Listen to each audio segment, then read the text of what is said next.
తెలంగాణ రాష్ట్రంలో అసెంబ్లీ, లోక్సభ ఎన్నికల మాదిరిగానే గ్రామ పంచాయతీ ఎన్నికలు కూడా రసవత్తంగా ఉండబోతున్నాయంటే అసెంబ్లీ ఎన్నికల్లో బీఆర్ఎస్ పార్టీ ఘోరంగా ఓడిపోవడం జరిగింది.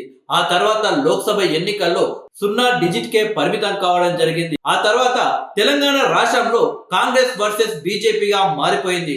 కానీ గత కొన్ని నెలల నుండి చూసుకుంటే మళ్ళీ బీఆర్ఎస్ ఫామ్ లోకి వచ్చినట్లు తెలుస్తుంది.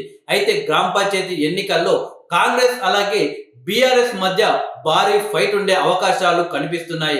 అయితే ఇదే సమయంలో గ్రామ పంచాయతీ ఎన్నికలపై తెలుగుదేశం పార్టీ ఫోకస్ చేసినట్లు తెలుస్తుంది. ఏపీ ముఖ్యమంత్రిగా నారా చంద్రబాబు నాయుడు గారు బాధ్యతలు తీసుకున్న తర్వాత తెలంగాణ రాష్ట్రానికి పలుసార్లు ఆయన రావడం జరిగింది.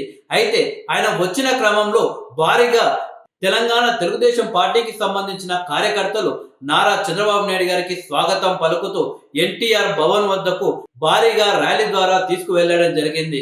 అయితే తెలంగాణలో తెలుగుదేశం పార్టీ 20 సంవత్సరాలు అధికారానికి దూరంగా ఉన్నా కానీ తెలంగాణ తెలుగుదేశం పార్టీ కార్యకర్తలు మాత్రం తెలుగుదేశం పార్టీ జెండా మాత్రం కిందికి దించకుండా అలా మోస్తూనే ఉన్నారు.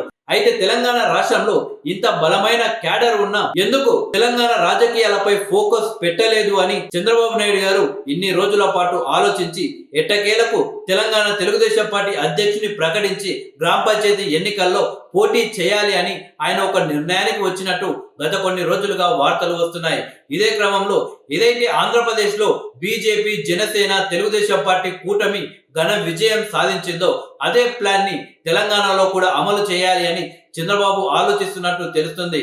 అయితే గ్రామ పంచాయతీ ఎన్నికల్లోనే తెలుగుదేశం, బీజేపీ, జనసేన కలిసి పోటీ చేసే విధంగా చంద్రబాబు మాస్టర్ ప్లాన్ చేస్తున్నట్టు తెలుస్తుంది. గత కొన్ని రోజులుగా బీఆర్ఎస్ పార్టీ తిరిగి ఫామ్లోకి రావడం జరిగింది. ఇన్నాళ్ల పాటు 2వ ప్లేస్ లో ఉన్న బీజేపీ మళ్ళీ 3వ ప్లేస్ కి పరిమితం కావడం జరిగింది. బండి సంజయ్ కి రాష్ట్ర అధ్యక్ష పదవి ఇస్తే బాగుంటుంది అని బీజేపీ కార్యకర్తలు కోరుకుంటున్నప్పటికీ బీజేపీ అధిష్టానం మాత్రం ఇంకా కిషన్ రెడ్డినే కొనసాగిస్తుంది. బండి సంజయ్ లేదా ధర్మపురి అరవింద్ ని బీజేపీ రాష్ట్ర అధ్యక్షుడిగా ప్రకటిస్తే ఇటు కేటీఆర్ కి అలాగే రేవంత్ రెడ్డికి సరైన సమాధానమిచ్చే నాయకులు వీళ్ళిద్దరే అని బీజేపీ క్యాడర్ బలంగా నమ్ముతుంది. ఇదే క్రమంలో చంద్రబాబు అలాగే పవన్ కళ్యాణ్ తెలంగాణ రాజకీయాలపై ఫోకస్ చేసి బండి సంజయ్ ని ఆయుధంగా మార్చుకొని గ్రామ పంచాయతీ ఎన్నికల్లో పోటీ చేయాలి అని ఈ 2 పార్టీలు ఆలోచిస్తున్నట్టు తెలుస్తుంది. ఒకవేళ ఇదే నిజమైతే గ్రామ పంచాయతీ ఎన్నికల్లో ఎన్డీఏ కూటమి బలపడడం ఖాయమని రాజకీయ విశ్లేషకులు అంటున్నారు. గ్రామ పంచాయతీ ఎన్నికల్లో పార్టీ జెండాలు ఉండవు. ఒక పార్టీ నుండి పోటీ చేయడానికి ఎందరో లీడర్లు పోటీ పడుతుంటారు.